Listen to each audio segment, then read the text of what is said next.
เล่นย่างเล่นหาดหินมีแต่หินเป็นแบบหลายล้านปีอยู่มั้งมีแต่หินเดี๋ยวไปทั้งไหนมีแต่หินแสบหินได้เนี่ยหินสุดลูกหูลูกตาหาดหินมีแต่หินหินสุดลูกหูลูกตาถึงพูนหญ้าพุ่นสุดพุ่นเลยยางมาเล่นออกกำลังกาย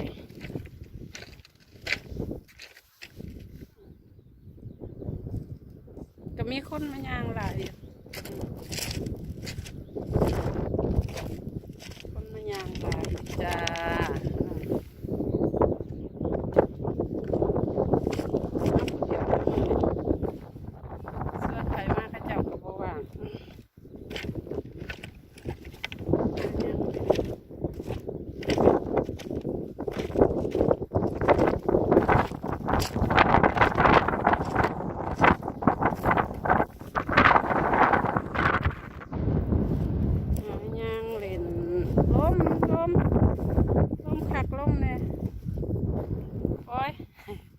ย่างไปย่างมาว่าเจอคณะ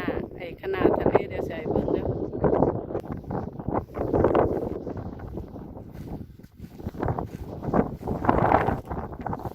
แต่ที่คนส่วนมากเขาตามหาเก็บได้แต่ว่าเขาไม่เก็บ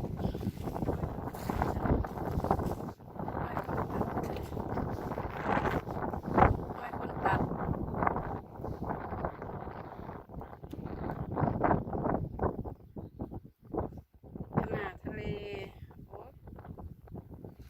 ตัดจน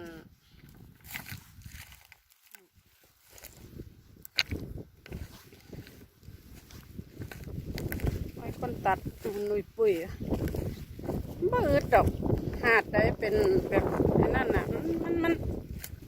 บ่อึดมันสิมีบางเป็นหมอกเป็นหมอง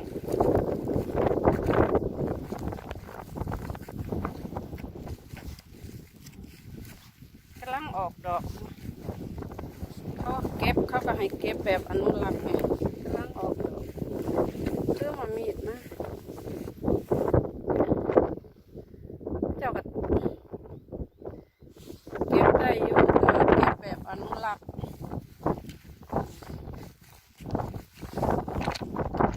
แต่บางทีนะเจ้าว่าห้อยคนเจ็บอยู่เจ้าสิถ้าเป็นนั่นอ๋อนี่แหละห้อยเจ้าเก็บกำลังออก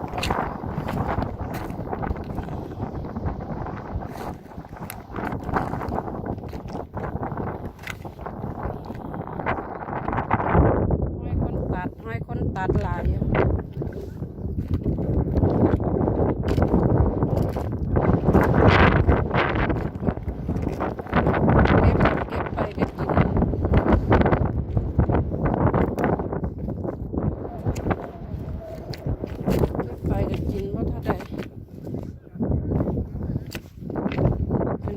เลย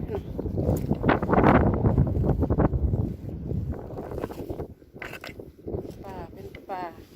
สิอึดสิอยากเลยป่านั่นน่ะบ่อึดนี่น่าสิอึดจะห้อยคนมาตัด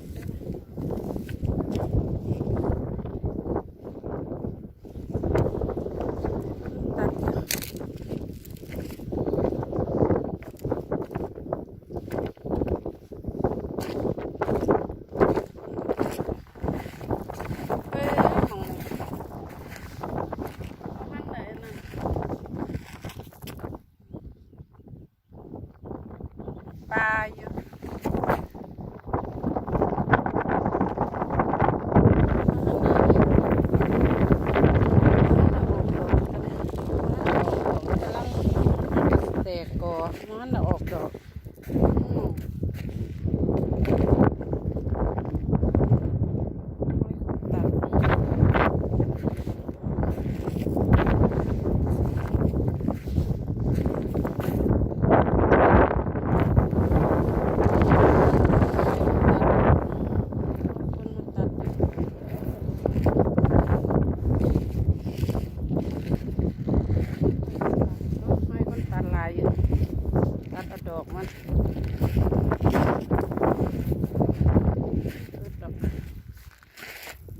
ไงนะ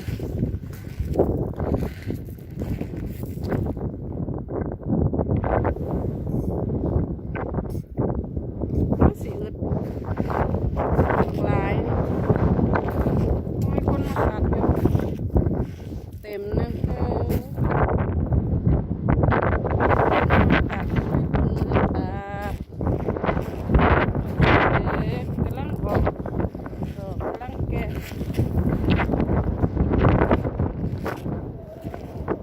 แก่ลำบาก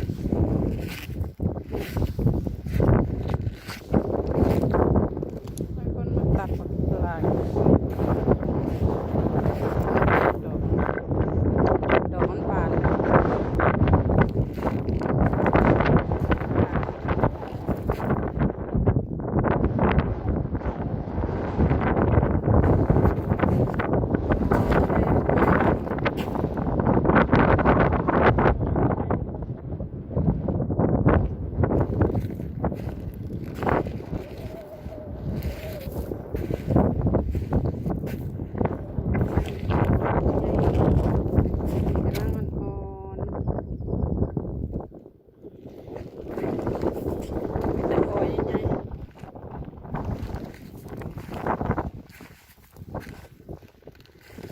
ใหญ่ๆแค่นี้ก่อนนะคะ